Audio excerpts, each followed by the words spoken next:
বাংলাদেশের বর্তমানে মামুনুল হকের চেয়ে বেশি জনপ্রিয় রাজনৈতিক নেতা বাংলাদেশে একটাও নেই। ঠিক আছে, বলেন? উনি রাস্তা দিয়ে হেঁটে গেলেও মিছিল হয়ে যায়। বাংলাদেশের যে কোনো জায়গায় মামুনুল হক দাঁড়াবে, লক্ষ লক্ষ মানুষ জমা হয়ে যায়। সেই মানুষ পাশ করে না কেন? এই উত্তরটা যদি বুঝতে পারেন তাহলে আপনার ঝগড়া করার দরকার হবে, ঠান্ডা মাথায় বুঝতে পারবেন। বাংলাদেশের একটি গুরুত্বপূর্ণ সিদ্ধান্ত গতকালকে রাষ্ট্রীয়ভাবে গৃহীত হয়েছে। নির্বাচন হয়ে গেল। গণতান্ত্রিক সিস্টেমে কি হয়ে গেল? নির্বাচন হয়ে গেল।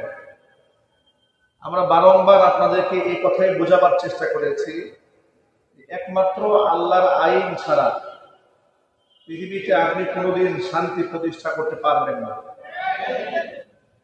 এই কথা কি হক নাকি না হক?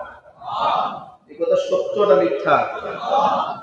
আপনাদেরকে আরেকটা কথা বলি, যে সিস্টেমের মধ্যে জুলুম থাকে সেই সিস্টেম দিয়ে কি কোনোদিন ইনসাফ কায়েম করা যায়? এই কথাটাই বিগত বছরগুলোতে আমাদের অনেক ভাইরা মানতে নারাজ ছিল।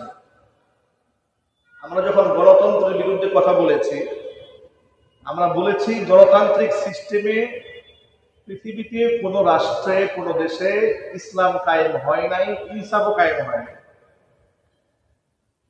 পৃথিবীতে কোনো নজিরা নাই। পৃথিবীতে আপনি একটা রাষ্ট্রের নাম বলতে পারবেন না যে রাষ্ট্রে গণতন্ত্র দিয়ে ইসলাম কায়েম হয়েছে, গণতন্ত্র দিয়ে আল্লাহর আইন কায়েম হয়েছে।